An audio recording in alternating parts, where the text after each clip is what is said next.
updated video for the week beginning the 5th of June 2023. The Euro FX took a bit of a dump, but we are quite strongly positive. We're well above the zero line. You can see the dollar is actually quite stable, sideways, and what I'm anticipating is just going to go sideways and it's going to gain some traction, and then obviously it's going to strengthen over time, and then obviously we're probably going to get an Euro USD sell, but we need to get the lines to cross, and we've got a long way before that happens. There's the Euro USD currency pair below the parity, and we're really pumped. We had the Euro USD buy, and we have come up since, but we have had a change in the net non-coms position, and they've actually started to sell it 173, 165. So it all depends what happens. If they continue, then we're going to get the sell, but it's going to take a while. It might take 6 months. I'm not sure, but it's a long way before we get the cross. Look at yen. I imagine yen's going to probably have weakened, and it did. And 64 to 96, it's big. So obviously some support at 111, well minus 111, and 110, 102. So got some support. So if we break that, then obviously the yen is going to weaken, and there's the Euro FX yen buy here with the crossover here. So that would have been a nice swing trade. You could have caught that long, and you could have held. Holding is difficult in this current market conditions, but if you get the crossover, they're usually quite good. And, you know, if you'd bought the Euro USD at parity, would have done quite well. Take yen off. I guess we'll look at gold. We wanted to keep yen on, didn't we? I take euro off. Right. Gold. Well, we are strong, and we are at this resistance level here. So support. I was saying it might hold 160,000, 160,000.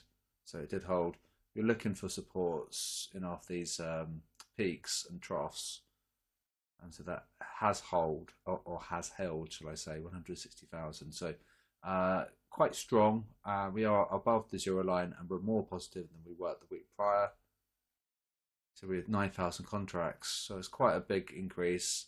It doesn't look like a big increase, but it is from a contract perspective. Yes, it's quite strong. Take gold off. Look at Aussie. We've got the RBA this week. So this is going to change by next Sunday when we do the next video. 53 to 44. We are negative, but we're less negative, and there isn't any crossover here because they're both going different ways. Aussie is strengthening, the yen is weakening. So there's the Aussie yen long here. Right? Even though the Aussie did depreciate, it didn't depreciate as much as the yen. And so it did dump, shall I say. Aussie off, pound on. And we're having a big battle on pound USD. Right, so I wouldn't trade it personally. We might get the signal on a robot, potentially. So if we get a buy, then we'll get the buy. If we get the sell, we get the sell. But currently there's a big tug of war going on right now. The dollar is strengthened and the pound is strengthened. So the one to watch this week is cable. And let's take that off. So very interesting development there. CAD. We've got the Bank of Canada as well this week, the interest rate decision.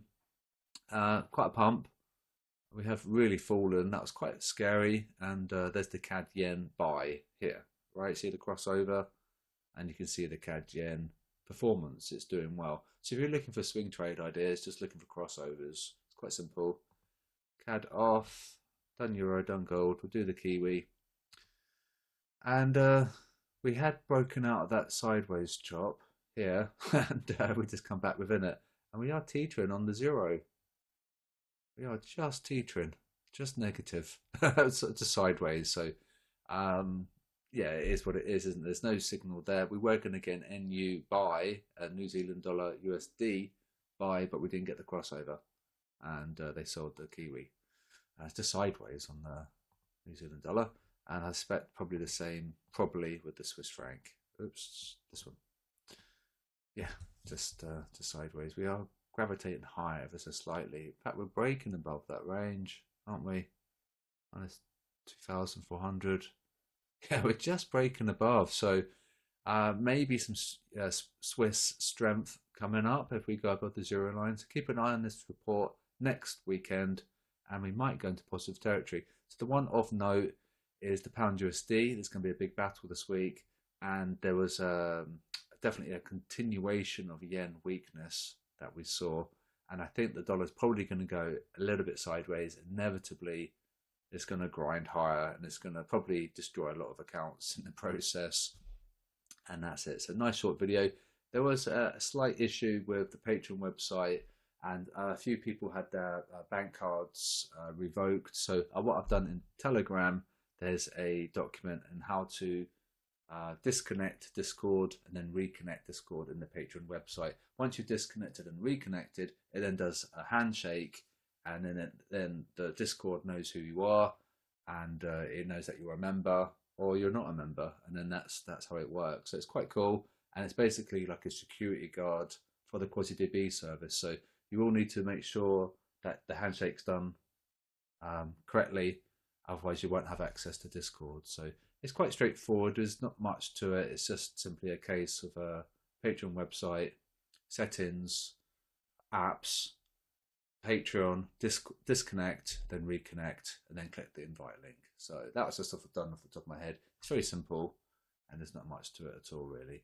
And that's it. So I'll speak to you guys tomorrow. We'll have the robot fire up about 9 o'clock tonight. So then it'll capture a trade at 11, and then at 1, then at 3 in the morning, then at 5, and every 2 hours. So that's how we'll do it. We'll do it at 9 p.m. and it will trigger 2 trades, a buy and a sell, every 2 hours. So have a great weekend. Keep an eye on that yen, and it could be perhaps, we might be getting some supports potentially here. So be careful, and I'll speak to you guys later.